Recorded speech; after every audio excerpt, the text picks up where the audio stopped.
Bonjour à toutes et à tous, et bienvenue dans notre tout nouvel épisode de podcast. Je suis Émilie, et je suis ravie de vous retrouver aujourd'hui pour un sujet qui, je le sais, va intéresser beaucoup d'entre vous. Apprends le français comme un bébé. Oui, vous avez bien entendu. Et non, on ne va pas vous proposer de retourner à la maternelle. Alors pourquoi parler des bébés ? Parce qu'ils sont les meilleurs apprenants de langue du monde. Ils n'ouvrent jamais un livre de grammaire, ils ne passent pas d'examen, et pourtant, en quelques années, ils deviennent parfaitement bilingues, sans le moindre effort conscient. Fascinant, non ? Et pourtant, quand nous, les adultes, essayons d'apprendre une nouvelle langue, on se complique souvent la vie, on apprend des listes de vocabulaire, on révise les règles de grammaire, on a peur de parler, peur de faire des erreurs. Résultat ? On comprend, mais on n'arrive pas à parler naturellement. On bloque, on doute. Dans cet épisode, avec Lucas, mon co-animateur, on va explorer pourquoi c'est si difficile de penser en français, pourquoi on accorde trop d'importance à la grammaire, et surtout, comment adopter une approche plus naturelle comme celle d'un bébé. On vous donnera des conseils concrets, des astuces faciles à appliquer, et même des petites routines à intégrer dans votre vie quotidienne. Alors, installez-vous confortablement, mettez vos écouteurs, et laissez-vous guider. C'est parti pour une aventure linguistique différente, plus intuitive, plus vivante, et surtout, plus efficace. Quand on commence à apprendre une langue, on pense souvent que le plus dur, c'est de mémoriser du vocabulaire ou de comprendre la grammaire. Mais en réalité, l'un des plus grands défis pour les apprenants, c'est de penser dans cette langue. Combien de fois avez-vous compris une question en français, mais vous êtes resté bloqué pour répondre ? C'est frustrant, n'est-ce pas ? Et ce n'est pas parce que vous ne connaissez pas les mots, mais parce que votre cerveau fait une pause. Il cherche à traduire, à corriger, à organiser, et pendant ce temps, la conversation avance sans vous. Ce blocage est très courant, et la bonne nouvelle, c'est qu'il peut être surmonté. Le problème, c'est que beaucoup d'apprenants restent coincés dans une logique scolaire, ils veulent être parfaits avant d'oser parler ou penser en français. Ils traduisent tout depuis leur langue maternelle, ce qui rend la communication lente, mécanique et parfois stressante. Penser en français, ça veut dire arrêter de traduire. C'est accepter de faire des erreurs, mais aussi de progresser plus vite. Et ce changement ne se fait pas automatiquement. Il faut le provoquer. Pourquoi est-ce si difficile de penser en français ? Parce que nous n'avons pas été entraînés à le faire. À l'école, on apprend à lire, à écrire, à remplir des exercices de grammaire. Mais on ne nous apprend pas à penser dans la langue. Et pourtant, c'est une compétence essentielle. Quand on pense dans une langue, on commence à l'intégrer profondément. Les mots viennent plus naturellement, les phrases sont plus fluides, et on gagne en confiance. Un autre obstacle, c'est la peur du jugement. Beaucoup de personnes hésitent à parler ou à penser à voix haute en français parce qu'elles ont peur de dire une bêtise, de mal prononcer, ou de se ridiculiser. Mais penser dans une langue, c'est une activité privée au départ. Personne ne vous entend. C'est un terrain d'entraînement sans pression. Et plus vous le faites, plus vous vous rapprochez de la fluidité. Alors comment commencer à penser en français ?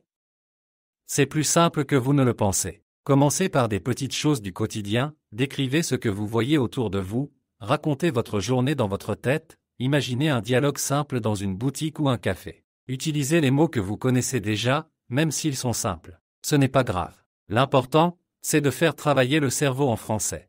En résumé, si vous avez du mal à penser en français, ce n'est pas un manque d'intelligence. C'est juste un manque de pratique ciblée. Il faut créer l'habitude.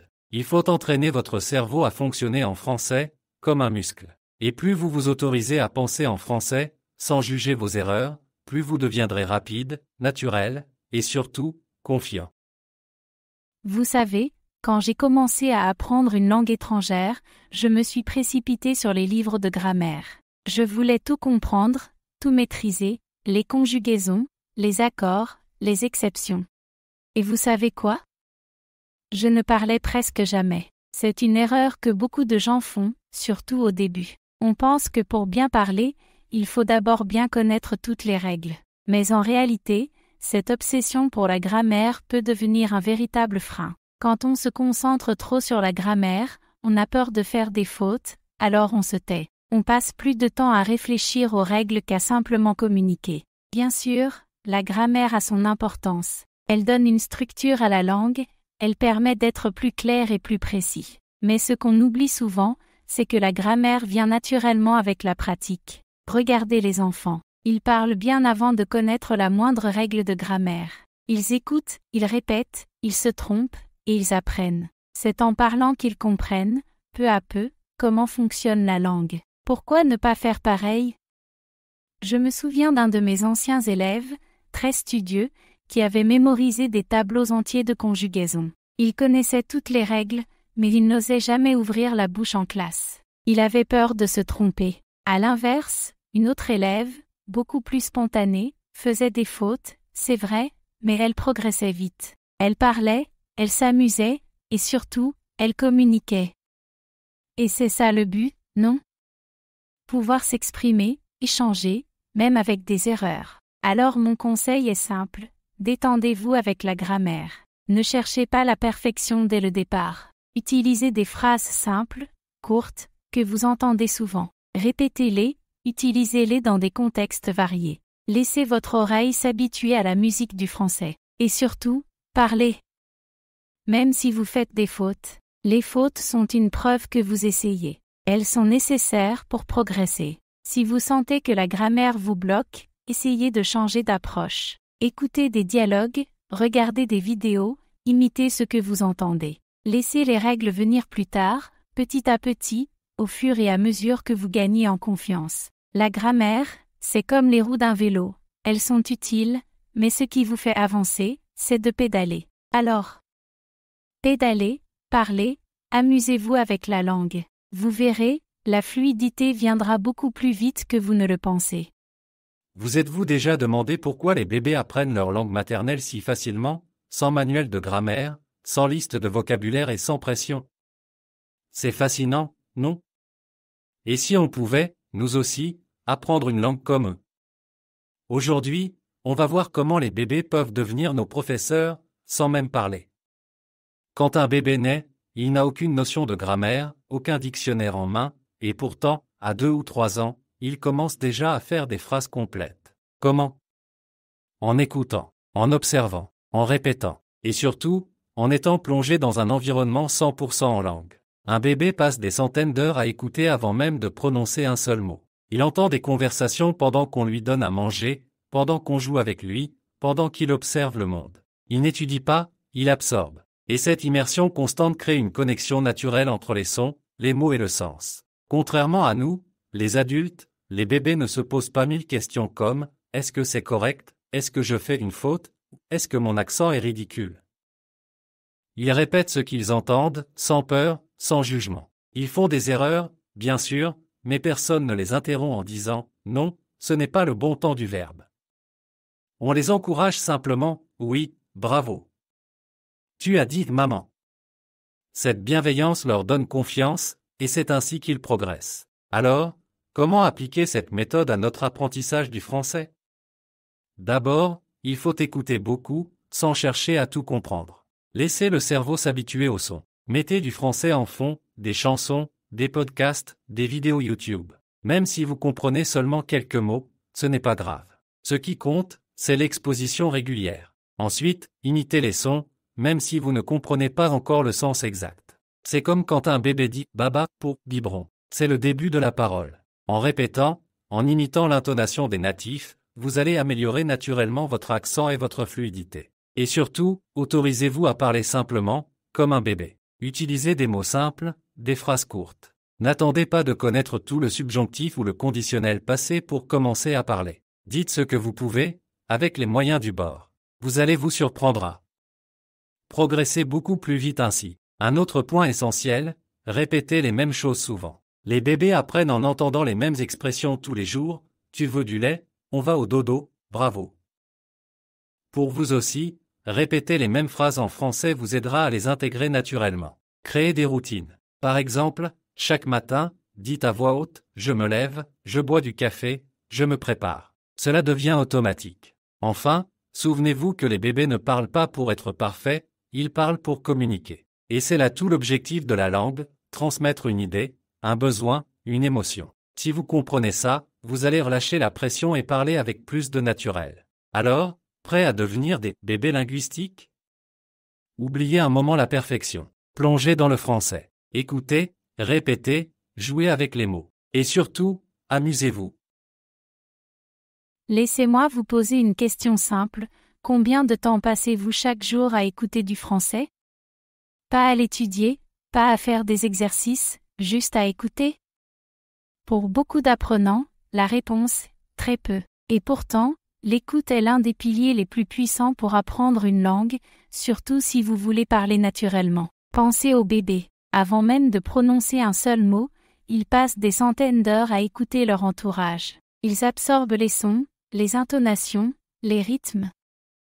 Ils n'essaient pas de comprendre chaque mot, mais leur cerveau capte tout. C'est exactement ce que nous devrions faire en tant qu'adultes. Le problème, c'est que beaucoup de personnes considèrent l'écoute comme une activité passive. Si je ne comprends pas tout, à quoi bon, entend-on souvent. Mais c'est une erreur. L'écoute, même sans tout comprendre, crée une immersion naturelle. Plus vous entendez du français, plus votre cerveau s'habitue à ces sons. C'est un entraînement invisible mais extrêmement efficace. Vous commencez à reconnaître les structures, les expressions, les accents. Et surtout, vous développez une intuition linguistique, ce petit instinct qui vous permet de savoir si une phrase sonne juste ou pas, même sans réfléchir. Alors, comment intégrer plus d'écoute dans votre quotidien? Bonne nouvelle, c'est plus simple que vous ne le pensez. Vous pouvez écouter un podcast pendant que vous cuisinez, marcher en écoutant une chanson en français, ou même remplacer votre série Netflix habituelle par une série francophone avec ou sans sous-titres. Le but, ce n'est pas de tout comprendre, mais d'exposer votre oreille à un maximum de français naturel. Et si vous répétez cela chaque jour, même 10 ou 15 minutes, vous allez être surpris par vos progrès en seulement quelques semaines. Et voici un petit secret que je partage souvent, choisissez du contenu qui vous plaît vraiment. Si vous aimez la musique, écoutez des chansons françaises. Si vous adorez les histoires vraies, trouvez un podcast narratif. Quand l'écoute devient un plaisir, elle ne ressemble plus à une corvée. Elle devient une habitude, et c'est là que la magie opère. Parce que plus vous écoutez, plus vous comprenez. Et plus vous comprenez, plus vous avez confiance pour parler. Alors, mon conseil est simple, faites de l'écoute une priorité dans votre apprentissage. Ce n'est pas une activité secondaire, c'est une fondation. L'écoute nourrit votre oreille, votre cerveau, votre bouche même, car elle prépare le terrain pour une expression orale plus fluide, plus naturelle, plus authentique. N'attendez pas de maîtriser le français pour écouter. Écoutez maintenant, même si c'est difficile. C'est exactement comme ça que les bébés font. Et ça fonctionne. Tu veux vraiment améliorer ton français? Alors laisse-moi te donner une astuce puissante mais souvent négligée, répéter et imiter. Oui, comme un enfant qui répète tout ce qu'il entend. C'est simple, mais incroyablement efficace. Pense à la façon dont les bébés apprennent leur langue maternelle. Ils n'ont pas de livre de grammaire, pas de liste de vocabulaire. Ils écoutent, encore et encore, puis ils imitent. D'abord des sons, puis des mots, et enfin des phrases complètes. Leur secret? La répétition constante et l'imitation fidèle. Et tu sais quoi? Ça marche aussi pour les adultes. Quand tu regardes une série en français, ne te contente pas de la comprendre. Mets-la en pause après une phrase, et répète-la à voix haute, avec la même intonation, le même rythme, la même émotion. C'est ce qu'on appelle le shadowing, une technique utilisée par de nombreux polyglottes. Au début, ça semble bizarre. Tu te sens peut-être un peu ridicule. Mais crois-moi, c'est l'une des meilleures façons de développer une prononciation naturelle et une fluidité orale. Tu peux aussi faire ça avec des chansons. Chante avec les paroles. Même si tu fais des erreurs, tu t'habitues au son et au rythme du français. Et petit à petit, ton oreille devient plus fine, ton accent s'améliore, et les mots viennent plus facilement. Un autre conseil, choisis une ou deux phrases courtes par jour tirées d'un film, d'un podcast ou même d'un livre audio et répète-les 10 fois. Ensuite, utilise-les dans ta journée. Dis-les en te brossant les dents, en marchant, ou en préparant ton café. Tu vas voir, à force de répétition, ces phrases vont devenir automatiques. Et ce n'est pas seulement bon pour la prononciation. Répéter des phrases naturelles t'aide aussi à mémoriser des structures grammaticales sans effort. Par exemple, tu vas finir par dire instinctivement « il faut que j'y aille » au lieu de chercher la bonne construction à chaque fois. Dernier point, et c'est important, amuse-toi. Trouve des contenus que tu aimes. Si tu adores les séries policières ou les vidéos de cuisine, utilise-les. Plus tu es engagé émotionnellement, plus tu retiens ce que tu entends et répètes. Alors, prêt à parler comme un natif? Commence dès aujourd'hui. Choisis une phrase, répète-la, imite-la. Ce petit geste, répété chaque jour, peut transformer ta façon de parler français. Et surtout, n'aie pas peur du ridicule. Souviens-toi, même. Les bébés bégayent avant de parler couramment. Toi aussi, tu as le droit d'apprendre comme eux avec patience, curiosité et beaucoup de répétition. La dictée quotidienne, vous en avez sûrement déjà entendu parler, mais avez-vous vraiment exploré tout son potentiel pour améliorer votre français? Eh bien, laissez-moi vous dire que c'est l'une des techniques les plus efficaces et souvent sous-estimées. Contrairement à ce que l'on pourrait penser, la dictée ne se limite pas à simplement écrire ce que vous entendez. C'est un véritable exercice d'écoute active et de concentration qui travaille plusieurs aspects de la langue à la fois, la compréhension orale, l'orthographe, la grammaire et même la prononciation. Imaginez cela, vous écoutez une phrase en français, vous essayez de l'écrire sans regarder, et ensuite vous comparez avec le texte original. Tout à coup, vous êtes confronté aux subtilités de la langue, comme les liaisons, les accents, les conjugaisons et les accords, que vous auriez autrement ignorés. En plus, cette méthode permet de renforcer la mémoire. Chaque erreur que vous faites devient une occasion d'apprendre et de mémoriser des règles grammaticales sans même vous en rendre compte. Mais comment intégrer la dictée dans votre routine quotidienne sans que cela ne devienne une corvée? Eh bien, il suffit de commencer petit à petit. Vous pouvez choisir des passages courts, des dialogues d'une émission que vous aimez ou même des chansons. L'important est de le faire régulièrement, même si ce n'est que 5 à 10 minutes par jour. Le plus simple, c'est de créer un petit moment dans votre journée où vous pouvez vous concentrer pleinement, sans distraction. Vous pouvez même faire cela en écoutant un podcast en français, une double dose d'apprentissage. Et, bien sûr, n'oublions pas que cette méthode peut être utilisée de manière ludique. Pourquoi ne pas transformer la dictée en un jeu? Vous pourriez vous enregistrer en train de dicter un texte à un ami ou même essayer de comprendre un mot compliqué tout seul. C'est une façon amusante de rendre l'exercice plus interactif et moins formel. Au fur et à mesure que vous progressez, vous remarquerez des améliorations non seulement dans votre capacité à écouter, mais aussi dans votre fluidité et votre confiance en parlant. Alors, qu'attendez-vous pour commencer? Intégrez la dictée quotidienne à votre routine et préparez-vous à voir des résultats impressionnants. Quand on pense à un bébé qui apprend à parler, on imagine des sons incompréhensibles qui se transforment peu à peu en mots et phrases. C'est exactement ainsi que vous devez commencer à parler une nouvelle langue comme le français. Ne cherchez pas la perfection dès le début. Concentrez-vous sur l'expression, pas sur la grammaire. Si vous attendez d'être prêt, vous risqueriez de ne jamais commencer. Prenons l'exemple du bébé qui dit « papa » pour la première fois. Ce mot n'est pas prononcé parfaitement, mais il est compris. Vous devez aussi commencer par des phrases simples « je veux un café » « où est la salle de bain ?» L'objectif est de communiquer, pas d'être parfait. Chaque erreur est une occasion d'apprendre et de vous améliorer. Comme les bébés, répétez les mots et expressions jusqu'à ce que vous soyez à l'aise. Parler sans pression réduit l'anxiété et accélère votre apprentissage. Plus vous vous exprimez, plus vous deviendrez fluide. En résumé, parlez comme un bébé, commencez petit, faites des erreurs, répétez, et surtout, ne vous arrêtez jamais d'essayer. C'est ainsi que vous deviendrez plus confiant et plus à l'aise en français. Quand on parle d'apprendre une langue comme un bébé, il est essentiel de penser à l'importance de l'accompagnement. Un bébé ne grandit pas seul, il a une figure parentale ou un tuteur pour le guider à chaque étape. Cette même idée s'applique à l'apprentissage d'une langue. Tout comme un enfant apprend en observant et en imitant ses parents, un apprenant adulte peut bénéficier d'un mentor ou d'un professeur patient qui l'accompagne. Avoir une figure parentale dans l'apprentissage du français, que ce soit un tuteur, un professeur ou même un partenaire d'échanges linguistiques, peut faire une grande différence. Cette personne peut vous offrir non seulement un soutien technique mais aussi une certaine sécurité émotionnelle. Par exemple, il peut corriger vos erreurs de manière douce, vous encourager à continuer même lorsque vous faites des fautes, et surtout, vous donner l'opportunité d'apprendre à votre rythme. L'une des plus grandes peurs des apprenants adultes, c'est de faire des erreurs. C'est là qu'un mentor entre en jeu. En tant que parent linguistique, cette personne peut créer un environnement sûr et sans jugement, dans lequel vous pouvez essayer, échouer et réessayer sans crainte. Un bon tuteur vous aide à comprendre que les erreurs font partie du processus. Ce soutien personnalisé est essentiel, car il vous pousse à sortir de votre zone de confort et à pratiquer sans la pression de la perfection. Un bon partenaire d'échange linguistique, par exemple, devient aussi une figure parentale.